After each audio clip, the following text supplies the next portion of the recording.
நிறைய ரூமர்ஸ் போச்சு இவங்க வந்து ரிலேஷன்ஷிப்ல இருக்காங்களா இல்ல ஃப்ரெண்ட்ஷிப்பா? அதை பத்தி கேக்குறேன்னா அது என்னோட ரொம்ப பர்சனலான விஷயம். அதை எனக்கு ஷேர் பண்ணணும். ஒரு விஷயம் வந்து உங்க லைஃப்ல இருந்து அப்படியே டெலீட் பண்ணிடணும். ஐயோ, எனக்கு இருக்கு அப்படி ஒரு விஷயம். அந்த விஷயம் நம்மளுக்கு நடந்திருக்கவே கூடாது. அது நான் டிசர்வ் பண்ணல. என்ன வந்து டவுன் பண்ணணும், என்ன வந்து இமோஷனலி என்ன வீக் ஆக்கணும் அப்படின்னு அந்த பவர் அந்த உலகத்துல மேபி ஒருத்தர் கிட்டதான் இருக்கும். அது நான் அவ்வளோ அன்பு கொடுக்குற ஒருத்தருக்கு தான் இருக்கும். அதுதான் என்ன வந்து ரொம்ப யோசிக்கவும் வைக்கிறது அந்த விஷயம்தான். அந்த ஒருத்தர் இருக்காரா? இன்னைக்கு அந்த நைட் தூங்கும் போது ஒண்ணு இருக்குல்ல, அது ஒரு இப்ப பிக் பாஸ்ல இருந்து எனக்கு என்ன காசு கிடைச்சோ அதுல இருந்து ₹1 கூட எடுக்கல. இந்த டீம் இருக்குல்ல, இந்த மொத்த கும்பலும் வந்து ஒரு மாதிரி ரொம்ப அன்பா இருக்கு, நல்லா இருக்கு. அவங்க எனக்கு அவங்கள பார்த்தாலே எனக்கு அவ்வளோ பிடிக்கும். அவங்களுக்கு நல்லது லைஃப்ல நடக்கணும், அவங்க இனியும் வந்து ஒரு விஷயத்தினால அவங்க கஷ்டப்படக்கூடாது அப்படின்னு ரொம்ப ஆசைப்பட்ட என் கண்ணில இப்போ இருக்கு. அவங்க நான் மேல நின்று பாக்குறேன், அவங்க தாலி கட்டுறதெல்லாம் இப்போ வருது. இப்போ உங்களுடைய கரியர் எடுத்துக்கிட்டோம் அப்படின்னா அந்த பிக் பாஸ் அப்படின்றது ஒரு மிகப்பெரிய மைல்ஸ்டோன்ல எல்லாருக்குமே ஒரு ட்ரீம். உள்ள போன ஒரு ஆர்டிஸ்டா இருக்கட்டும், இப்போ வந்து ஒரு ஆஸ்பைரிங் ஒரு ஆக்டரா இருக்காங்க அப்படின்னா கூட எல்லாருக்குமே பிக் பாஸ் அப்படின்ட்டு இருப்பீங்க. நீங்க எப்படி அந்த பிக் பாஸ்குள்ள போனீங்க? உங்களுக்கு ஆசை இருந்ததா? அதை பத்தி சொல்ல முடியுமா? பிக் பாஸ் ஃபர்ஸ்ட் கேட்டேன்னா ஆசை இல்ல, போலன்னு தான் இருந்தா. அப்புறமா தான் பேசி இல்ல உள்ள போலாமே அப்படி இப்படின்னு எல்லாம் நிறைய பேச்சுவார்த்தைகள் வந்ததுக்கு அப்புறம் தான் சரி போலாம், எவ்வளவு பார்த்துட்டேன் உள்ள போலாம் அப்படின்னு. ஆனா நான் சத்தியமா சொல்ல ரொம்ப சீரியஸாவே எடுக்கல பிக் பாஸ. சத்தியமா சொல்றேன். சரி போறோம், நம்ம ஷோ பார்த்து ஒரு ஷோ பாத்திருக்கேன், நம்ம உள்ள போறோம், அப்படிதான் இருந்துச்சு. இன்னொன்னு அந்த டைம் வந்து இதெல்லாம் யோசிக்கிற மாதிரி ஒரு ஸ்டேஜ்ல இல்லைனா, அதனால ஓகே போறோம் உள்ள, அப்படியே ஜாலியா போயிடுச்சு. போன அந்த ஃபர்ஸ்ட் டேல வந்து சத்தியமா என் மூஞ்சி பார்த்தா தெரியும், எப்படான வெளியில அப்படி இருந்துருச்சு. ஏன்னா நிறைய வேற விஷயங்கள் கூட மைண்ட்ல இருந்ததுனால உள்ள எனக்கு மொத்தமாவும் அப்படி என்ன நடக்குது அப்படின்னு இருந்துச்சு. அந்த ஃபர்ஸ்ட் டே வேற ஒருத்தவங்களை வெளியில விடணும், அதுவும் கஷ்டம். எதுவுமே தெரியாத ஒருத்தரை போய் எப்படி வெளியில போகணும்னு சொல்ல முடியும், அதெல்லாமே கஷ்டம். அது அந்த டைம் எல்லாம் கொஞ்சம் கஷ்டமா இருந்துச்சு. ஆனா போக போக வந்து ஒரு மாதிரி என்ன சொல்ல ரொம்ப ஹாப்பியா ஃபீல் பண்ண ஆரம்பிச்சுட்டேன். ஏன்னா நான் நிறைய காலமா ஆசைப்பட்டிருக்கேன், கொஞ்ச நாள் சும்மா உட்காரணும், வேலைக்கு போகாம சும்மா உட்காரணும் அப்படி இதெல்லாம் யோசிச்சிருக்கேன். அது நிஜமா சொன்னேன்னா எனக்கு அப்படி பண்ணது பிக் பாஸ் தான். நான் உள்ள போனேன், நம்ம வந்து நடிக்க வேணாம், நம்ம வந்து நம்மளாவே அதுக்குள்ள நடிக்கும், கொஞ்சம் நடிக்கும் தான் எல்லாரும். ஆனாலும் என்ன மொத்தமாவே நம்ம இந்த கேரக்டர் மாதிரி மாறி அப்படியெல்லாம் இல்ல, நமக்கு என்ன பேசணும் தோணுனோ பேசலாம். இப்போ பிடிக்காத விஷயங்கள் வரும்போது நம்ம நடிச்சு நிப்பேன், சில டைம் பேச மாட்டேன். ஏன்னா சரி நான் எல்லாரும் பாக்குறேன், கண்டிப்பா அப்படிதான் இருக்கும்ல, அப்படி மிண்டாத பேசாம இருக்கும். ஆனா போக போக எனக்கு பிக் பாஸ் வந்து ரொம்ப பிடிக்க ஆரம்பிச்சிச்சு.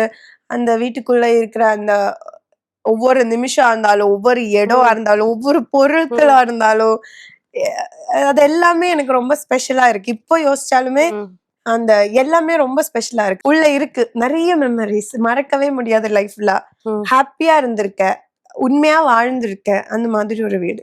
சூப்பர். அந்த பிக் பாஸ் வீட்டுக்குள்ள இருந்து வெளில வந்ததுக்கு அப்புறமா நிறைய பேர் வந்து பெஸ்ட் ஃப்ரெண்ட்ஸா ஆயிடுவாங்க. நிறைய பேர் வந்து அவங்க லைஃப் லாங் வந்து பெஸ்ட் ஃப்ரெண்ட்ஸா கொண்டு போவாங்கல்ல, அந்த மாதிரி 2 பர்சனை நீங்க யார் சொல்லுவீங்க? ஃபர்ஸ்ட் வந்து விஷால், என்னோட ரொம்ப பெஸ்ட் ஃப்ரெண்ட். இப்போ கூட பாத்தீங்கன்னா நான் எல்லா விஷயம் ஷேர் பண்றதா இருந்தாலும் அவங்கிட்ட பேசுவேன். ஸோ அவர் வந்து எனக்கு ஒரு ரொம்ப பெஸ்ட் ஃப்ரெண்ட். அடுத்தது வந்து ஆனந்தி, சுனிதா, அருண் ப்ரோ, அப்புறம் அர்ச்சனானா அருண் ப்ரோட அந்த அர்ச்சனா வேற சீசன் அர்ச்சனா, இவங்க எல்லாம் தான். அதனால இவங்க எல்லாருமே, ஜெஃப்ரி, சத்யா ப்ரோ, இவங்க எல்லாருமே இருக்கு, கூடவே இருக்கு. ஓகே, இப்ப எல்லாம் ஒரு நல்ல ஒரு கூடவே இருக்கு மீன்ஸ் எப்பவும் பேசுவோம், எப்போ பாக்கும் அப்படி இல்ல, என்னோட மனசுல எனக்கு க்ளோஸ் ஆன ஆளுங்க. ஓகே, நான் எனக்கு ரொம்ப க்ளோஸா வச்சிருக்கிறது இவங்கதான். ஓகே. நிறைய இப்ப பிக் பாஸ் வீட்டு வெளில வந்ததுக்கு அப்புறமா நிறைய ரூமர்ஸ் போச்சு இவங்க வந்து ரிலேஷன்ஷிப்ல இருக்காங்களா இல்ல ஃப்ரெண்ட்ஷிப்பா இல்ல வந்து இவங்க 2 பேரும் வந்து என்னவோ ஃப்ரெண்ட்ஸா இருந்தாலும் நிறைய பர்ஸ்பெக்டிவ் லிவ்இன்ல இருக்காங்களா அப்படின்னு சொல்லிட்டு நிறைய போட்டோஸ் எல்லாம் வந்து போயிட்டு இருந்துச்சு சோஷியல் மீடியால. சோ அதை பார்க்கும்போது உங்களுக்கு எப்படி இருந்தது? சோஷியல் மீடியா தானே வாழட்டும் அப்படின்னு தான் இருக்கு. நம்ம வந்து நிறைய விஷயங்கள் கண்டாலும் காணாத மாதிரி இருக்கணும். இப்போ நம்மளோட இப்ப என்னவா இருந்தாலும் அது என்னோட பர்சனல். அத பத்தி கேக்குறேன்னா அது என்னோட ரொம்ப பர்சனலான விஷயம். அது எனக்கு ஷேர் பண்ணணும்னு ஆசை இல்ல. அது ஷேர் பண்ண ஏதாவது பண்ணணும்னு ஒரு டைம் வரும்போது அப்ப பண்ணலாம். இப்போதைக்கு அத பத்தி எதுவும் ஷேர் பண்றதுக்கு ஒண்ணும் இல்ல. அவங்களா ஒரு கதை எழுதி எல்லாமே அப்படிதானடா. சோஷியல் மீடியான்னா அப்படிதான். அவங்களுக்கு என்ன தெரியும் மத்தவங்க லைஃப் பத்தி எதுவுமே தெரியாது. அவங்க பாட்டுக்கு எழுதுவா, அவங்க பாட்டுக்கு போடுவா, அவ்வளவுதான். அது சரி பார்க்க வேண்டியதா. அதனால அதெல்லாம் நான் கண்டுக்கிறதே இல்ல. இன்னொன்னு வந்து இப்போ பிக் பாஸ்ல அந்த போட்டோஸ் எல்லாம் பாப்பேன். அதெல்லாம் போடுறது பாப்பேன். அதெல்லாம் நல்லாதான் இருக்கு. அதெல்லாம் பாப்பேன். ஏன்னா நாங்க உள்ள இருந்த போட்டோஸ் தானே வருது. அதெல்லாம் பாப்பேன். மத்தபடி ரொம்ப வந்து நான் அத கண்டுக்கிறது இல்ல. விட்டுருச்சு அவ்வளவுதான். மக்கள் தானே அவங்க. Okay, super. நீ உள்ள இருக்கும் போதே வந்து நிறைய விஷயங்கள் ட்ரெண்ட் ஆச்சு. நீங்க அந்த டயலாக்ஸ் பேசுறது, அதுக்கு முத்து கிட்ட இருந்த கான்வர்சேஷன் இப்ப கூட அதான் கேக்குது எல்லாரும். ஜுஞ்சு அப்புறம் தான் பொஜாலோ அப்படின்னு எனக்கே தெரியாத வாயில வந்து ஏதோ சொன்ன அந்த ஜுஞ்சுனுக்கு பொஜாலோ என்ன நடிக்காத. இதுதான் இப்ப எல்லாரும் வந்து ஜுஞ்சுனுக்கு அடுத்து என்னது அப்படின்னு எனக்கே தெரியாது. நீ வந்து என்கிட்ட கேக்குற. எனக்கு தெரிஞ்சு நிறைய குழந்தைங்க தான் அது வந்து நிறைய பாடிட்டே நடந்து போல. ஹாப்பி அது பார்க்கும்போது. இப்பவும் வந்து நிறைய பேரை நக்ஷு கூட சொல்றாங்க நொய் நொய் அந்த நொய் இப்பதான் இடையில எங்க லொகேஷன் உட்காந்து அப்ப நொய் நொய் நொய் அவ கூட அப்படி பண்ணிட்டு நடக்கிற பார்த்தேன். நல்லது, ஏதோ சண்டை போட்டது அப்படி பாட்டா வந்துருச்சு. நிறைய உள்ள இந்த கண்டெஸ்ட் சொல்லியிருக்காங்க பிக் பாஸ் முன் அப்புறம் லைஃப் வந்து அப்படியே மாறிச்சு அப்படின்ட்டு. உங்களுக்கு அந்த மாதிரி நடந்திருக்கா இல்ல எப்படி எப்படி பாக்குறீங்க நீங்க அதை? பிக் பாஸ் முன் பிக் பாஸ் பின் எடுத்தேன்னா நிறைய விஷயம் எனக்கு லைஃப்ல மாறி இருக்குடா. அது ரொம்ப உண்மை. இப்போ பிக் பாஸ்க்கு அப்புறம் தான் நான் வீடு வாங்கினது. அதே ஒரு பெரிய விஷயம் எனக்கு. பிக் பாஸ்க்கு சொன்னல முன்னாடி இருந்த ஒரு என்னோட ஒரு கேரக்டர் நான் சொல்றேன். நிறைய விஷயம் மாறி இருக்கு. அது புரியுது. மெச்சூர்ட் ஆகுதோ இல்ல வயசாகுதோ தெரியல. ஏதோ ரொம்ப மாற்றங்கள் இருக்குடா. ஆனா லைஃப் எடுத்து பார்த்தேன்னா இப்போ எல்லாரும் சொல்லுவோம் பிக் பாஸ் நீங்க பண்ணாலே சோ கரியர் வைஸ்ல பார்த்தேன்னா அந்த சேஞ்ச் வரும் இந்த சேஞ்ச் அதெல்லாம் நான் நம்பலாம். மேபி வரும். நம்ம வந்து அப்படி அதுக்காகவே ரொம்ப இறங்கணும் போல. ஐ மீன் அதுக்காகவே ஹார்ட் ஒர்க் பண்ணி இறங்கணும். அப்போ வரும். ஏன்னா மத்தபடி எதுவும் அப்படி எல்லாம் சேஞ்ச் எல்லாம் ஆகலடா. நார்மலா தான் இருக்கு லைஃப். நல்லா இருக்கு, போகுது. Okay, super. இப்போ நீங்க சொன்னீங்களா பிக் பாஸ்க்கு அப்புறம் தான் வீடு கிடைச்சது. எல்லாருமே இப்படிதான் சொல்றீங்க. சௌந்தர்யாவும் வந்து பிக் பாஸ்க்கு அப்புறம் வீடு வாங்கிட்டாங்க. வீடு வாங்கினியா? ஆமா, வீட்டுக்கு போயிட்டாங்க இப்போ. ஆமா, கங்க்ராட்ஸ். அதுக்கப்புறம் ரக்ஷிதா இப்ப ரீசெண்டா ஒரு இன்டர்வியூல பார்த்தா அவங்க சொன்னாங்க இந்த மாதிரி பிக் பாஸ் போயிட்டுக்கு அப்புறம் தான் அந்த வீட்டுக்குள்ள போனேன்ட்டு. எல்லாருமே பிக் பாஸ் போனாங்களே ஒரு வீடு வாங்குற அந்த மைண்ட் செட் வந்து இல்லடா. அதுக்கு எனக்கு என்ன நான் என்னோட ரீசன் சொல்றேன். எனக்கு தெரிஞ்சு அதுக்கு என்ன ரீசன்னா இப்ப நம்ம வந்து சீரியல் பண்றோம். சீரியல் பண்ணும்போது இப்போ ஒரு நாள் பேமெண்ட் தானே நமக்கு. ஐ மீன் டே பேமெண்ட் தானே. அப்போ வந்து லாஸ்டா நமக்கு ஒரு அமௌண்ட் கிடைக்கும். இப்ப மந்த்ல இப்ப 10ஆம் தேதி 8ஆம் அந்த மாதிரி ஒரு அமௌண்ட் வரும். ஆனா இந்த அமௌண்ட் வந்து என்னன்னா நம்மளோட வீட்டு செலவுக்கே இப்போ ரெண்டுக்கு இந்த வீட்டுக்கு கொடுக்கணும், இஎம்ஐ கட்டணும், வீட்டு மருந்து செலவு அது இது எல்லாமே இருக்கும். அதுக்குன்னே நம்மளுக்கு போயிடும். நமக்கு அப்ப எப்போ வந்து இந்த சீரியல் பண்றவங்களுக்கு வந்து ஒரு பல்கா ஒரு அமௌண்ட் கையில வராது. எனக்கு ஒரு வந்தது இல்ல. அதுதான் ஒரு ரீசனு. அப்ப நாம வந்து எப்படின்னா நான் வந்து வீடு வாங்குறது முன்னாடி இருந்தே யோசிச்சுட்டு இருக்கேன். வீடு வேணும். ஏன்னா எங்களுக்கு இன்னும் ஒரு வீடு இல்ல. இதுதான் ஃபர்ஸ்ட் வாங்குற வீடு வேணும் அப்படின்னு இருந்துச்சு. அப்ப எனக்கு இவ்ளோ ஒரு அமௌண்ட் கையில வரணும் இல்ல. இந்த இஎம்ஐ தான் வீடு அல்ல. ஃபுல் காசெல்லாம் கொடுத்து வீடு வாங்கல. இஎம்ஐல தான் வீடு இருக்கு. ஆனாலும் அந்த நம்ம டிபாசிட் பண்ணணும்ல. ஃபர்ஸ்ட் அமௌண்ட் கொடுக்கணும்ல. அதுக்கு காசு வேணும்ல. அது நம்மளால வந்து இப்போ ஒரு சீரியல் பண்றேன் இல்லைன்னா 2 சீரியல் பண்றேன்னா கஷ்டம். அது வந்து சேர்த்து வச்சு அதுக்கு இறங்குறது ரொம்ப கஷ்டம். நான் வந்து என்ன பண்ணிட்டேன்னா இப்ப பிக் பாஸ்ல இருந்து எனக்கு என்ன காசு கிடைச்சோ அதுல இருந்து ₹1 கூட எடுக்கல. அப்படியே வீடுக்கு டவுன் பேமெண்ட் தான் கட்டினேன். அப்புறம் மந்த்லி இஎம்ஐ கட்டிட்டு இருக்கு. இஎம்ஐ கட்டி அதே இருக்கு, வருஷம் இருக்கு கட்டி முடிக்கிறதுக்கு. அதுவும் அப்படியே போயிடும். எனக்கு தெரிஞ்சு மேபி பிக் பாஸ் விட்டு வீடு வாங்குறதுக்கு ரீசன் இது கூட இருக்கலாம். முன்னாடி சேர்த்து வச்சதும் நம்ம இது கூட சேர்த்து போடலாம். அப்படியெல்லாம் தாடா பிளான். அதான் இருக்கலாம். சூப்பர். இப்போ நீங்க சொன்னீங்களா வீடுன்றது உங்க மிகப்பெரிய ஒரு கனவு அப்படின்னு சொல்லிட்டு. எவ்வளவு வருஷம் கனவு அது? ஃபர்ஸ்ட் டைம் நீங்க வந்து உள்ள போய் வந்து ஃபர்ஸ்ட் நம்ம போய் பண்ணுவோம் இது நம்ம வீடு அப்படின்னு சொல்லிட்டு ஒரு ஃபீல் இருக்கும்ல. அத பத்தி சொல்லுங்க. எவ்வளவு வருஷம் கனவுன்னு கேட்டேன்னா 28 வருஷம் கனவுன்னு தான் சொல்லலாம். ம். பொறந்ததுல இருந்தே சொல்லலாம். அந்த பாப்பாக்கு ம். கூட சொந்தமா ஒரு வீடு இல்ல. அந்த பாப்பா இந்த ம். பாப்பா பொறக்கும் புரியுது. போதே வீடு அப்படி சொந்தமா நமக்கு ஒரு வீடு இல்லல்ல. நாங்க வந்து சின்ன வயசு எங்க அம்மா சொல்லும் சின்ன வயசுல இருந்து நாங்க எப்படிப்பட்ட வீடுல இருந்திருக்கோம் அப்படின்னு எங்க ம். அம்மா சொல்லும். அப்போ சின்ன வயசுல வந்துட்டு சொல்லும் இந்த சுத்தி தண்ணியா இருக்குமா, மழை பெஞ்சேன்னா தண்ணி வந்துருமா சுத்தி. அங்கெல்லாம் வயல்னு சொல்லுவேன். ம். அவ சுத்தி தண்ணியா இருக்குமா, அந்த நடுவுல தான் ஒரு குட்டி வீடு இருக்கு. ம். அப்போ அப்போதான் எனக்கு நானும் இப்படி எழஞ்சு நடக்கிற பிராயம் அண்ணா இருக்கு, அங்கதான் நம்ம இருந்திருக்கு. அந்த டைம் நீ என்ன பண்ணுனா எழஞ்சு போயிட்டு அந்த தண்ணியில விழுமோன்னு பயந்து உன்னை பாப்பேன். கீழே வேற மண்ணு, அந்த வீட்டு கீழே வேற மண்ணா இருக்கும். அப்படிப்பட்ட வீட்டுல கூட அப்போ எனக்கு ஞாபகம் இல்லை, எங்க அம்மா சொல்லிதான் அப்ப அப்படிப்பட்ட வீட்டுல கூட நம்ம இருந்திருக்கு. அதை விட்டு ஒண்ணுன்னா விட்டு விட்டு விட்டு நம்ம வந்திருக்கோம். ஆனா நமக்கு சொந்தமா ஒரு வீடு இல்ல. எங்க அம்மாவோட அம்மாக்கு இருந்துருச்சு வீடு ஸ்தலம் எல்லாம் இருந்துச்சு. அது வந்து அவங்களோட ரிலேட்டிவே ஏமாத்தி எழுதி வாங்கிட்டா. அதனால போச்சு.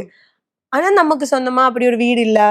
இப்ப எல்லாரும் அவங்கவங்க வீடு அப்படி பார்க்கும்போது, இல்லைன்னா செடி வைக்கணும், பூ வைக்கணும், அப்படியே என் அம்மா ரொம்ப ஆசைப்படும் போது என்னோட ஆசை 28 வருஷம் தான். ஆனா 54 வருஷமா ஒருத்தவங்க இருக்குல்ல என் அம்மா. என்னோட பாட்டி 75 வருஷமா அவங்களும் சொந்தமா ஒரு வீடு இல்லாம இருந்திருக்கா. சோ என்னால ஏதோ இப்ப முடிஞ்சிருச்சு. அத நான் பண்ணிட்டேன். அதுதான். அம்மா எவ்வளவு ஹாப்பியா இருந்தாங்க? ரொம்ப ஹாப்பி. அம்மா தான் இருக்கிறதுலே சொன்னேன்னா அம்மாவும் என் பாட்டியும் என்ன கூட மாத்தி நிப்பாட்டலாம். என் அம்மாவும் பாட்டியும் தான் அவ்வளோ ஹாப்பி. எனக்கு இப்ப ரிலேட்டிவ்ஸா எடுத்து பார்த்தனாலும் ரொம்ப கம்மி ஆட்கள் தான். இதுல வந்து பிளட் ரிலேஷன் கூட கிடையாது. நானா கொஞ்சம் பேரை சேர்த்து வச்சிருக்கேன். அப்படி எனக்கு கொஞ்சம் கூட்டம் இருக்கு. எனக்கு கொஞ்சம் பேர் இருக்கு. அவங்க தான் நிஜமா சொன்னேன்னா நான் இந்த வீடு வாங்கியதுல அவ்வளோ ஹாப்பின்னு சொல்லலாம். என்னை விட ஹாப்பியா 5 நீ சாதிச்சிட்ட அப்படின்னு சொல்லலாம். அந்த மாதிரி அவங்க தான் ரொம்ப ஹாப்பி. அது பார்க்கும்போது நான் ஹாப்பி. சூப்பர். என்னன்னா அந்த அது சொந்தமா அந்த வீட்டுல அந்த நைட்டு அன்னைக்கு அந்த நைட் தூங்கும் போது ஒண்ணு இருக்குல்ல, அது ஒரு பெரிய ஃபீல். ஏன்னா நம்ம எங்க இருந்தாலும் என்னவா இருந்தாலும் அந்த நைட்டு வந்து நம்ம வீட்டுல தூங்குற மாதிரி ஒரு சுகம் உலகத்துல கிடைக்காது. அது சொந்த வீடோ வாடகை வீடோ எந்த வீடோ. ஆனா இந்த சொந்த வீடுன்னு வரும்போது நம்ம பேர்ல நம்ம பூமி நம்ம வானம் அப்படின்னு இருக்கும்ல, அது ஒரு பெரிய விஷயம். ஆனா நான் என்ன சொல்லுவேன்னா, இப்ப வீடு வேணும், வீடு ஆசை, அதுக்காக நீங்க எடுத்து டப்புன்னு எல்லாம் குதிச்சிடாதீங்க. கொஞ்சம் யோசிச்சு நிதானமா அதுக்காக நம்மளால எல்லாமே கட்டி முடிக்க முடியும். அப்படி எல்லாமே மைண்ட் ப்ரிப்பேர் ஆகி நம்ம அதுக்கெல்லாம் சேர்த்து வச்சுதான் எடுத்து குதிக்கணும்னு சொல்லுவேன். மெதுவா போதும். சூப்பர். இது ஒரு சின்ன விஷயமா தான் இருக்கும். லைக் ஒரு வீடு வாங்கணும் அப்படின்னா நீங்க சொன்ன பூத்தொட்டி வைக்கிறது, இல்ல வந்து பெர்ஃபெக்ட்டான ஒரு கார்னர்ல போய் காஃபி குடிக்கிறது, இந்த விஷயங்கள்லாம் இருக்கும்ல. நீங்க ஃபர்ஸ்ட் டைம் அந்த உங்களோட சொந்த வீட்ல போயிட்டு அந்த அனுபவம் எப்படி இருந்தது? ஏதோ ஒரு சின்ன விஷயமா இருக்கும். ஆனா அது உங்களுக்கு வந்து ரொம்ப பெரிய ஒரு விஷயம். எனக்கு வந்து நான் இப்போ வீட்டுல போனேன்னா எனக்கு ஒண்ணா உட்கார்ந்து சாப்பிடணும். அது அது எனக்கு ரொம்ப பிடிக்கும். இப்ப மத்தியான டைமா இருந்தாலும் எனக்கு ரொம்ப பசிச்சாலும் நான் வெயிட் பண்ணி உட்காருவேன். எங்க அம்மா 1 மணி ஆனா அலாரம் அடிச்சா ஐயோ பசிக்குது பசிக்குது அப்படிதான் எங்க அம்மா. அப்போ நான் என்னன்னா ரொம்ப பசிச்சாலுமே வெயிட் பண்ணும். சரி ஓகே டைம் ஆகுது வரட்டும் அப்படின்னு. யாராவது வரலைன்னா அந்த டைம்ல எப்படியாவது எடுத்துட்டு வந்துடு, வா சாப்பிடலாம் அப்படின்னு. ஏன்னா எனக்கு எல்லாரும் ஒன்னா உட்காந்து சாப்பிடணும். எனக்கு அந்த வீட்டுல அதுதான் ரொம்ப ஒரு நல்ல ஃபீல்னு சொல்லலாம். எல்லாரும் உட்கார்ந்து அந்த சாப்பிட்ட அந்த ஒரு டைம், அது ஃபர்ஸ்ட் டே. அது என்ன சொல்ல, அந்த எங்களோட பாலு காய்ச்சி முடிச்சுட்டு ஹவுஸ் வார்மிங் முடிச்சு அன்னைக்கு அந்த நைட் அங்க நாங்க தங்கியதுல இருந்து அடுத்த நாள் நாங்க எல்லாரும் அங்க உட்கார்ந்து சாப்பிட்டதா இருந்தாலும் அந்த டேஸ் எல்லாம் எனக்கு ரொம்ப ஸ்பெஷல். அந்த ஒவ்வொரு நிமிஷம் என்னால மறக்கவே முடியாது. சூப்பர். அவ்வளோ ஸ்பெஷல். ஓகே. நீ வீடு வாங்குறத விட இன்னொரு விஷயம் வந்து ட்ரெண்டா போச்சு. அதை கேட்கலாமான்னு தெரியல. இவரு வந்து உங்களுக்கு சாரி கிஃப்ட் பண்ணியிருந்தார் இல்லையா? விஷால் உங்களுக்கு சாரி கிஃப்ட் பண்ணது வந்து எல்லா உங்களோட ஃபேன் பேஜ்ல எல்லாமே ரொம்ப ட்ரெண்டா போயின்றது நீங்களும் பார்த்திருப்பீங்க. சோ அந்த மாதிரி ஒரு பர்சன் வந்து உங்களுக்கு பிடிச்ச ஒரு விஷயத்த வந்து கிஃப்ட் பண்ணும்போது உங்களுக்கு எப்படி இருந்தது உங்களோட பிக் டேல? ரொம்ப சந்தோஷம். ஏன்னா நம்ம லைஃப்ல நம்மளோட நிறைய ஸ்பெஷலான மொமெண்ட்ஸ் அது வந்து எப்பவுமே வாழ்க்கையில மறக்க முடியாது. இப்ப இந்த வீடு ஹவுஸ் வார்மிங் வந்து வாழ்க்கையில மறக்கவே முடியாது. அந்த ஒரு நாள் எனக்கு ரொம்ப பிடிச்ச ஒருத்தவங்க வந்து ஒரு கிஃப்ட் கொடுத்துருக்க, அது ரொம்ப பியூரா, எதுவுமே மனசுல ரொம்ப பியூரா அவர் எனக்கு அது ஒரு ஒரு ஒரு சாதனம் கிஃப்ட் ம். கொடுத்துருக்கேன். அத அன்னைக்கு கட்டி அன்னைக்கு அந்த பூஜை முடிச்சிருக்கேன். அது ம். ரொம்ப ஸ்பெஷலான ஒரு மொமெண்ட். அது ரொம்ப சந்தோஷம், ரொம்ப பிளஸ்டா ஃபீல் ஆகுது. Super done. ஒரு குயிக்கான ஒரு ராபிட் ஃபயர் 5 கொஸ்டின்ஸ் தான் இருக்கு. டக்கு டக்குன்னு நீங்க வந்து அத ஆன்சர் ஐயோ பண்ணுங்க. டக்கு டக்குன்னு. ஓகேவா? ஆ. உங்களுடைய வியர்டான ஒரு காம்ப்ளிமெண்ட் உங்களுக்கு வந்திருக்கும்ல, பாராட்டுகள். அது weird ஆனதோ? காம்ப்ளிமெண்ட். ஆ பர்சன் சொல்ல மாட்டேன். ஓகே. ஆனா ஓகே. ஆனா நான் எனக்கு வரைக்க ரொம்ப பிடிக்கும். ம். வரைய ரொம்ப ஆ. பிடிக்கும். அப்ப நானே என்ன பண்ணுவேன்னா, ஏதாவது வரைஞ்சு அதெல்லாம் பெயிண்ட் போட்டு ஏதாவது ம். ஏதோ ஒண்ணு ஆயிடும்ல லாஸ்ட் ம். அத காமிக்கும்போது வாவ் சூப்பர் அப்படின்னு சொல்லி என்ன இது பண்ணிருக்கேன். ஓகே. அது என்கரேஜ் பண்ணாரோ இல்ல அதுதான். ஒரு விஷயம் வந்து உங்க லைஃப்ல இருந்து அப்படியே டெலீட் பண்ணிடணும். அது அப்படியே இதுக்கு அந்த ஒரு பிளேஸே இருக்கக்கூடாதுன்னா அது என்ன பிளேஸ் சொல்லுவீங்க? ஐயோ எனக்கு இருக்கு அப்படி ஒரு விஷயம். ம். அத சொல்ல விரும்பலாம். ஆனா இருக்குதான். ம். ஐயோ அது எனக்கு அதெல்லாம் delete பண்ணி தூக்கி போடணும்னு நினைப்பேன். சொன்ன மாதிரி ஆ. தான் எப்போ யோசிக்கிறேன்னு இல்ல. ம். ஆனா அந்த விஷயம் நம்மளுக்கு நடந்திருக்கவே ம். கூடாது. அது நான் டிசர்வ் பண்ணல. அதனால எனக்கு நடந்திருக்கவே கூடாது அப்படின்னு இருக்கு. சூப்பர். யார் உங்களுடைய கம்ஃபர்ட் பெர்சன்? ஏதாவது நடந்தாலும் ஒருத்தர்கிட்ட போய் அப்படியே சொல்லணும். Comfort person. பேர் சொல்ல மாட்டேன். ஆனா ஒரு ரொம்ப வெரி வெரி ஸ்பெஷல் பர்சன் இருக்கு. என்னங்க அது சொல்லாமலே இருக்காங்க. பேர் சொல்ல சரி ஓகே. இப்ப லாஸ்டா வந்து பிரவீன் சார் கூட வந்து ஒர்க் பண்ணும் அப்படின்றது எல்லாருக்குமே ஒரு ட்ரீம். எப்படி வந்து சினிமால சில டேரக்டர்ஸ் இருக்காங்களோ அதே மாதிரி வந்து சீரியல்ல வந்து பிரவீன் சார். எப்படி உங்களுக்கு இந்த ஆப்பர்ச்சுனிட்டி கிடைச்சது? இதுக்கு முன்னாடி பேசியிருக்கீங்களா அவர்கிட்ட? அத பத்தி சொல்ல முடியுமா? சார் கிட்ட முன்னாடி பேசியிருக்கேன். ஏன்னா செல்லம்மா வீடும் மகாநதி வீடும் வந்து ஒரு வீடு. ம். சோ செல்லம்மா ஷூட் கீழ போகும்போது மகாநதி ஷூட் வந்து மொட்டை மாடியில அப்படி ஓகே. இப்படி எல்லாம் போகும். அந்த மேல ரூம் தான் உங்களுக்கு எடுக்கிறது. ம். சோ அப்ப சார பாத்திருக்கேன். அப்ப பேசியிருக்கேன். ரொம்ப எல்லாம் பேசினதுல ஹாய் சார் எப்படி இருக்கேன் சார் அப்படின்னு எல்லாம் கொஞ்சம் பேசியிருக்கேன். ம். அதுக்கடுத்து வந்து இந்த சீரியலுக்கு வந்து கூப்பிடும்போது தான் சார மீட் ம். பண்றது. மீட் பண்ணும்போது தான் சார் இந்த மாதிரி இந்த கதைம்மா 2 பேர் இருக்கு அப்படி இப்படின்னு எல்லாம் பேசி இது பண்ணி அப்புறம் ஷூட்டுக்கு வர ஃபர்ஸ்ட் டே வரும்போது தான் டைரக்டரா அவர் முன்னாடி நம்ம நடிக்க போறோம்ல நம்ம என்ன அப்படின்னு லுக் டெஸ்ட்டுக்கும் பார்த்திருக்கேன். ஆனா அப்போ வந்து அவர் வந்து அந்த கரெக்டா ப்ராப்பரான ஒரு ஷூட் இல்ல அது. ஓகே. லுக் டெஸ்டா இருந்தாலும் ஓகே இவங்க செட் ஆகுது அப்படி இப்படின்னு தானே. ஆனா கரெக்டா ஷூட்டுக்கு வரும்போது தான் வந்து நம்ம நிறைய கத்துக்கிறதுக்கு இருக்கு. நம்ம நிறைய கத்துக்கணும். ம். அவர்கிட்ட நிறைய இருக்கு. ஒரு இப்ப நான் வந்து ஒரு நடிக்கிற ஒரு ஆக்ட்ரஸ்னா, நான் வந்து ஒரு டைரக்டர் கிட்ட இருந்து நிறைய விஷயம் கத்துக்கணும். ம். நம்ம அந்த சீரியல் முடிக்கிற வரைக்கும் ஆக்சுவலா வந்தேன்னா, என்னோட மைண்ட் செட்டப் என்னன்னா, நம்ம வந்து ஒவ்வொருத்தங்களையும் யூஸ் பண்ணிட்டு இருக்கோம். இப்ப என் கூட நடிக்கிறவங்களா இருந்தாலும், டைரக்டரா இருந்தாலும் நம்ம அவங்கள யூஸ் பண்ணணும். அதுதான் என்ன யூஸ் பண்ணணும் மீன்ஸ் அவங்க கிட்ட இருக்கிற அந்த டேலண்ட்ஸ் இருக்குல்ல, இந்த இந்த ஒரு ஃபீல்டுல எனக்கு என்ன வேணுமோ, அது நான் அவங்க கிட்ட இருந்து எடுக்கணும்னு நினைப்பேன். சோ பிரவீன் சார் கிட்ட இருந்து நிறைய கத்துக்கிறதுக்கு இருக்கு. அவர் வந்து ஒரு இப்ப சீரியல் பார்த்தாலே தெரியும். அது ஒரு சீரியலா நமக்கு தோணாது.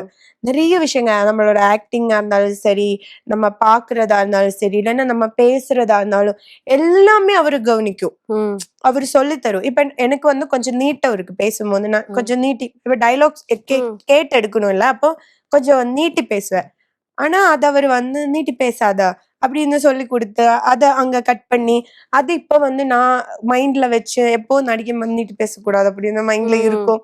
அதுக்காக நான் ஒரு எஃபர்ட் போட்டு அது மக்கள் கிட்ட வரும்போது மலர் நல்லா இருக்கு இல்லைன்னா மலர் நல்லா பண்ணுது அன்ஷிதா நல்லா அப்படி கேட்கும்போது ரொம்ப சந்தோஷம். அதுக்கு வந்து பிரவீன் சார் வந்து ஒரு மிகப்பெரிய ரீசன். ஏன்னா அவரு நமக்கு நிறைய சொல்லி தரா. அது நல்லா இருக்கு. எனக்கு வந்து பிரவீன் சார் கிட்ட அவ்வளோ டேலண்ட்ஸ் இருக்கு. அது வந்து நம்ம எடுத்துக்கணும்னு நினைக்கிறேன். அது நமக்கு யூஸ்ஃபுல் ஆகும் லைஃப்ல. இன்னொன்னு வந்து அவர் வந்து இப்ப சொல்ற விஷயங்களா இருந்தாலும் சரி, இப்போ உனக்கு ஷூட் இத்தனை டேஸ் இருக்குன்னா மீதி டேஸ் நீ ஏதாவது பண்ணணும், நீ ப்ரமோஷன் பண்ணணும், எல்லாரும் அப்படி இப்படிதானே இருக்கு, சோ அப்படியே தானே நம்ம கொஞ்சம் காசு எல்லாம் அப்படின்னு கூட எடுத்து சொல்லி தர்ற ஒரு டைரக்டர். அவரு ஒர்க்ல எல்லாம் வேற லெவலுப்பா. அது சொல்லாமலே இருக்க முடியாதுன்னா சூப்பர். எவ்வளோ பெரிய சீனா இருந்தாலும் எவ்வளோ கூட்ட ஆர்டிஸ்ட் இருந்தாலுமே சரி, சில டைம் எல்லாம் அவங்க வேற ஷூட் முடிச்சிட்டு வந்து நம்மளுக்கு ஷூட்டுக்கு வரும்ல, அப்ப கூட பாவமா தோணி இருக்கு. ஃபுல் டீமே பார்க்கும்போது தூக்கம் இல்லாம ஆனா நம்ம இங்க வந்து இந்த எஃபர்ட் போடணும்னு அவங்க வந்து போட்டு அதுதாடா அந்த ஒர்க்குக்கு இவ்வளவு ஒரு இது கொடுக்கறது. அது எல்லாமே நம்ம கத்துக்கணும். சூப்பர். பிரவீன் சார் கிட்ட இருந்து நிறைய கத்துக்கணும். சூப்பர்ங்க. இப்போ வந்து அன்ஷிதாவோட இன்ஸ்டாகிராம் பார்க்கும்போது அன்ஷிதா பேக் மாதிரி தெரியுது. ஏன்னா வந்து எல்லா ரீல்ஸ்க்குமே வந்து ட்ரெண்டிங் ரீல்ஸ்க்கு வந்து ரீல்ஸ் பண்ணிட்டு இருக்கீங்க. ஒரு கம்ஃபர்ட் ஜோன் ஆயிடுச்சுன்னா அந்த அழகு செட் உங்களுக்கு. அது யார் ஃபர்ஸ்ட் செட் பண்றீங்க? ஓகே, நான் சத்தியமா சொன்னேன்னா எனக்கு இந்த ரீல்ஸ்ல வந்து டான்ஸ்னாலே பயம். அது ஒண்ணு. 2 வந்து எனக்கு இந்த ரீல்ஸ்ல டான்ஸ் ஆடி இல்லைன்னா அந்த டைலாக் சொல்லி அதெல்லாம் என்னால முடியாது. அப்படி பண்றதே இல்ல. முன்னாடி ஏதோ பண்ணிருக்கா தெரியல, ஆனா பண்றதே இல்ல. அதெல்லாம் விட்டுருச்சு. இப்ப என்ன நம்ம வந்து நம்மளுக்கு யாராச்சும் அந்த ட்ரெஸ் கொடுக்கும் போது அவங்களுக்கு நம்ம உண்மையா இருக்கணும்ல. அதனால டப்புன்னு அந்த ஒரு வீடியோ இதெல்லாம் எடுத்து போட்டு கொடுக்கும். தவிர்த்து அந்த டான்ஸ் இதெல்லாம் பண்ண மாட்டா. ஆனா இந்த டீம் இருக்குல்ல, இந்த மொத்த கும்பலும் வந்து ஒரு மாதிரி என்ன இல்ல, காலேஜ் எல்லாம் போகும்போது எப்படி இருக்கு அந்த மாதிரி ஜாலியா இருக்கு. எல்லாரும் ஒரே வயசு. அப்படி குட்டி அந்த அவள் எல்லாம் சின்ன பொண்ணு, அந்த பையன் தம்பியா நடிக்கிற சின்னது, அவன் நல்லா டான்ஸ் ஆடுவா. சோ சேச்சி இது பண்ணலாம், சேச்சி இது பண்ணலாம். அப்போ ஸ்னேகா அவ வந்து சேச்சி இது பண்ணலாம் அப்படின்னு சொல்லும்போது நமக்கு அது பண்ணணுமா வேணாமா இருந்தாலும் எல்லாரும் வந்து வான்ஷி எல்லாரும் இருக்குல்ல அப்படி சொல்லும்போது நம்ம மட்டும் ஐயோ நம்ம ஏதோ ரொம்ப இது ஹெட் வெயிட் காமிக்கிற மாதிரி இருக்கு. நம்ம ஏன் போகாம இருக்கணும். இன்னொன்னு அவங்க எல்லாருமே வந்து ரொம்ப அன்பா இருக்கு, நல்லா இருக்கு. அவங்க நம்மளுக்கு எந்த வகையில ஒரு என்ன சொல்ல ஒரு இதுவுமே அவங்க கிட்ட இருந்து இல்ல.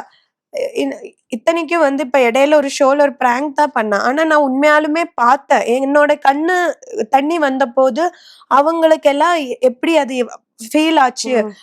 அது முடிஞ்சு அவங்க வந்து என்கிட்ட பேசினது, நீ உன் கண்ணுல வந்தது உண்மை அப்படின்னு அது அவங்க வந்து ஓகே நம்ம கிட்ட இவ்வளவு அன்பா இருக்கே, நல்லா அது ரொம்ப நல்லா இருக்குடா, வேற கண்ணு வச்சிடாதீங்க.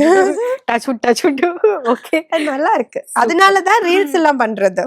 அந்த ரொம்ப கம்ஃபர்ட் ஆயிட்டாங்க அந்த பீப்புள்ஸ் எல்லாமே. 6-10 அதெல்லாம் நல்லா போச்சு. ஜாலியா இருக்கு. சூப்பர். இன்னொரு ஒரு கம்ஃபர்ட் பர்சன் இந்த மீடியால இருந்து நீங்க அவ்வளவா வந்து மீடியால வந்து ஒரு ஃப்ரெண்ட்ஸ் மேக் பண்ணி நான் பார்த்தது இல்ல.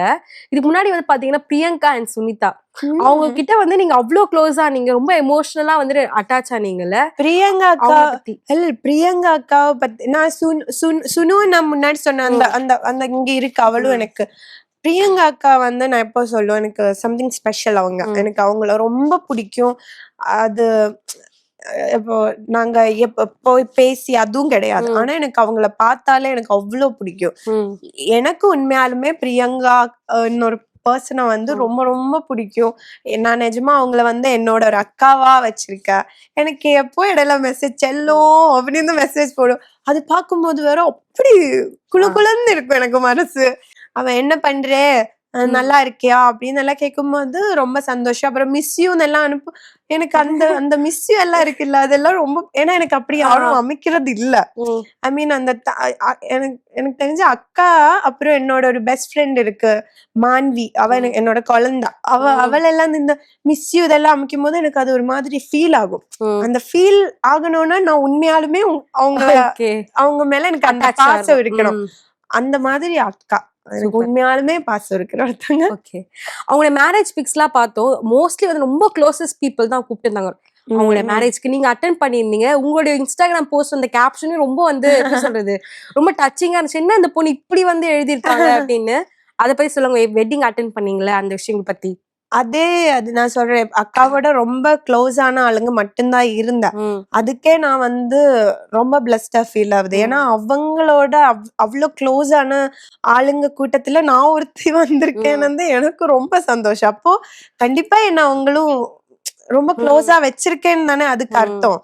அதனால அன்னைக்கு கல்யாணம் போகும்போது இருந்தாலும் எங்களுக்கு வந்து அந்த ஹல்தி அந்த டேல இருந்து வந்து ரொம்ப எக்ஸைட்டிங்கா இருந்துச்சு. ஐயோ அக்காக்கு மேரேஜ் ஆகுது, அக்காக்கு மேரேஜ் ஆகுது. நான் வேற ரொம்ப ப்ரேயர் பண்ணேன். சத்தியமா எனக்கு அவங்க வந்து நல்லா இருக்கணும், அவங்களுக்கு நல்லது லைஃப்ல நடக்கணும், அவங்க இனியும் வந்து ஒரு விஷயத்தினால அவங்க கஷ்டப்படக்கூடாது அப்படின்னு ரொம்ப ஆசைப்பட்ட அந்த மொமெண்ட் அப்படியே பார்க்கும்போது ரொம்ப சந்தோஷமா இருந்துச்சு. மேபி என்னோட கல்யாணத்துக்கு எனக்கு இவ்வளவு சந்தோஷமா இருக்கும்னு கூட தெரியல. அது பார்க்கும்போது ரொம்ப சந்தோஷமா இருந்துச்சு. அது சூப்பரா இருந்துச்சு. அது ஒரு feel. So as a couple அவங்க ரெண்டு பேரும் எப்படி இருந்தாங்க அன்னைக்கு?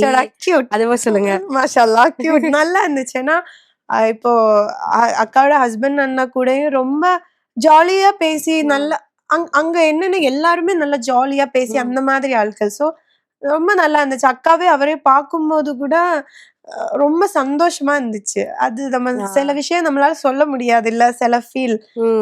இப்ப எனக்கு தெரியல அக்கா அக்கா அக்கா வந்து எவ்வளவு சந்தோஷமா இருக்கணும்னு நான் நினைக்கிற நிறைய விஷயங்கள்னால எனக்கு அது ரொம்ப சந்தோஷமான ஒரு மொமெண்ட். சூப்பர். என் கண்ணுல இப்போ இருக்கு. அவங்க நான் மேல நின்று பாக்குறேன். அவங்க தாலி கட்டுறதெல்லாம் இப்போ வருது. கண் இப்படி இப்படி டப்பு டப்புன்னு ஓடுது. சூப்பர். சோ இப்ப இந்த அழகே அழகே சீரியல் வந்து கண்டிப்பா வந்து பேசி ஆகணும். ஏன்னா அவ்வளோ கமெண்ட்ஸ் வந்துட்டு இருக்கு. இதுல உங்களுக்கு வந்து ஃபேவரட்டான ஒரு காம்ப்ளிமெண்ட் இருக்கும்ல மக்கள் கிட்ட இருந்து வந்தது, அத பத்தி ஏதாவது சொல்ல முடியுமா? நான் அதாடா, நான் இப்போ சிவராத்திரி அன்னைக்கு கோவில் போயிருந்தேன். அப்ப தெரியல, நிறைய பொண்ணுங்க தானே வரும் அப்போ அந்த டைம் கோவிலுக்கு. அப்ப நிறைய அம்மாங்க, அக்காங்க, குழந்தைங்க எல்லாரும் இருந்துச்சு. அப்ப நான் ஒரு 3 இயர்ஸாவே அந்த கோவிலுக்கு தான் எப்போ சிவராத்திரிக்கு போறதும். சோ முன்னாடி பார்த்தவங்களே என்ன தெரிஞ்சவங்களும் இருக்கு. அப்ப அம்மா நீ வந்துட்டியா அப்படின்னு சொல்லி எல்லாரும். ஆனா எல்லாரும் வந்து சொல்ற இந்த அழகே அழகை பத்தி அவங்க சொல்ற ஒரு அக்கா வந்து என்ன கட்டி பிடிச்சிட்டு அழுதுட்டா. டப்புன்னு கண்ணுல குடுகுடுன்னு தண்ணி. ஏங்க ஏன் அழுகுற? ரொம்ப கஷ்டப்படுறல அப்படின்னு. அப்ப எனக்கே அது ஒரு மாதிரி ஃபீல் ஆச்சு. அப்ப நான் சொன்னேன், அது வந்து நடிக்கிற, நான் அவ்வளவு எல்லாம் கஷ்டப்படல, அது நடிப்புதான், மத்தபடி கஷ்டப்படல எதுவும் இல்ல. அப்ப சொன்னேன், அந்த நீ இல்லையா அதுதான் நான் அப்படின்னு சொல்லிட்டு அவங்க அது ரொம்ப ஃபீல் பண்ணி சொல்ற. எங்களுக்கு இப்படிதான் வீட்டுல வந்து ஒரு விஷயம்னா எங்களால பேச முடியாது, நாங்க அமைதியா இருக்கணும், ஏன்னா நாங்க மருமக இல்ல, அமைதியா இருக்கணும், பிடிக்கலைன்னாலும் பிடிச்ச மாதிரி நடிக்கணும் அப்படின்னு அவங்க சொல்லும் போது நிஜமா இந்த மாதிரி இருக்குல்ல. எனக்கு தெரிஞ்ச அத்தனை பேர் வந்து பேசி அந்த டே வந்து எனக்கு புரிஞ்சிருக்கு. ஓகே சூப்பர், நம்ம ஏதோ ஒரு வகையில நல்லதா ஒண்ணு எடுத்து அவங்களுக்கே அவங்களா ஃபீல் ஆகுற மாதிரி ஒரு கேரக்டர். அது வந்து இப்ப நக்ஷு வந்து கொஞ்சம் அவங்கள பூஸ்ட் பண்ற மாதிரி இருக்கு. நல்லா இருக்கு அது. சூப்பர். நீங்க வந்து இப்போ இண்டிபெண்டன்ட் விமனா இருக்கணும்னு நம்மளுக்கு ஒரு விஷயம் இருக்கும், இன்னசென்ட்டுமே இருக்கும். ரெண்டுமே கலந்துதான் வந்து உங்களை நான் பாக்குறேன். 2 கேரக்டருமே தான் நீங்க பண்ற மாதிரி. நீங்க பேச கூடாது. நான் எப்போ நினைப்பேன், ஏன்னா சில விஷயங்கள் நம்மளுக்கு தெரியும், நம்மளுக்கு இது வலிக்குது, நம்மளால இதெல்லாம் தாங்க முடியாது, ஓடி விடணும்னு தோணும். ஆனா ஏதோ ஒரு இடத்துல எனக்கு பாவம் தோணும், நம்ம தான் தப்போ, நம்ம தப்பே இருக்காது, ஆனா நம்ம தான் தப்போ, ரொம்ப பாவம் பாப்பேன். அதனால நான் சொல்லுவேன், அப்படியெல்லாம் இருக்க கூடாதுப்பா, என்னெல்லாம் பார்த்து நீங்க கத்துக்காதீங்க. நீங்க ரொம்ப ஓவர் திங்க் பண்ணுவீங்களா? ரொம்ப. அப்படியா? உலகமே நான் சுருட்டி எடுத்து மண்டைக்குள்ள வச்சு யோசிப்பேன். அந்த அளவுக்கு ஓவர் திங்க் பண்ணும். அப்பா ஒரு நாளைக்கு எவ்வளவு வாட்டி ஓவர் திங்க் பண்ணுவீங்க? அதெல்லாம் டிபெண்ட்ஸ். எத்தனை மாத்திரை சாப்பிடும் அந்த மாதிரி. ஐயோ ரொம்படா. எனக்கு அது நான் சும்மா எல்லாம் ஓவர் திங்க் பண்ண மாட்டேன். சும்மா எல்லாம் கண்டதுக்கெல்லாம் ஓவர் திங்க் பண்ண மாட்டேன். எனக்கு ரொம்ப பிடிச்ச ஒரு விஷயம்னா மட்டும் அதான், என்ன வந்து டவுன் பண்ணணும், என்ன வந்து இமோஷனலி என்ன வீக் ஆக்கணும் அப்படின்னு அந்த பவர் அப்படின்னு நினைக்கிற அந்த பவர் வந்து இந்த உலகத்துல மேபி ஒருத்தர் கிட்டதான் இருக்கும். அது நான் அவ்வளோ அன்பு கொடுக்குற ஒருத்தருக்கு தான் இருக்கும். அதுதான் என்ன வந்து ரொம்ப யோசிக்கவும் வைக்கிறது அந்த விஷயம்தான். அந்த ஒருத்தர் இருக்காரா? இப்ப இருக்காரு. சரி, ஓகே, டன். இப்ப வந்து அழகே அழகே பண்ணிட்டு இருக்கேன். கங்க்ராட்ஸ், ரொம்ப வந்து சூப்பரா போயிட்டு இருக்கு. இதே மாதிரி வந்து வேற ஏதாவது ப்ராஜெக்ட்ஸ் உங்களுக்கு எக்ஸ்பெக்ட் பண்ணலாமா? தெரியல, மேபி மலையாளம் ஒண்ணு பண்றதுக்கு வாய்ப்பு இருக்கு, பேசிக்கிட்டு இருக்கு. நடந்தா அதுவும் நடக்கும், அவ்வளவுதான். தெரியலடா. நான் இன்னொன்னு வந்து நான் எப்போ வந்து என்னோட இந்த மாதிரி ரொம்ப ஹாப்பியான மொமெண்ட்ஸ் எல்லாம் விஷயங்கள் எல்லாம் நான் மறைச்சு வைக்கிறது இல்ல. எப்போ இன்ஸ்டாகிராம் பார்த்தனாலே தெரியும். என் அம்மா கூட சொல்லு, 5 இப்ப எங்க போயிருக்கேன்னா இன்ஸ்டாகிராம் பாரு அப்படின்னு சொல்லும். அந்த மாதிரி அதெல்லாம் வந்தா கண்டிப்பா அப்பவே ஸ்டோரி போட்டுறீங்க, தெரிய வைக்குமே. ஃபர்ஸ்ட் வந்து இன்ஸ்டாகிராம் ஸ்டோரி. அப்புறம் இருங்க, நான் வந்து நோட்டிபிகேஷன் ஆன் பண்ணிக்கிறேன். ஓகே, எதோ சந்தோஷமானதுன்னா கண்டிப்பா நான் வந்து மக்களுக்கு தான் அந்த, ஏன்னா அவங்க தானே நம்மளுக்கு எல்லாமே. இல்லைன்னா நம்ம எப்படி இங்க வந்து உட்கார்றதுக்கே ரீசன் அவங்க தானே. Thank you so much for coming. Thank you.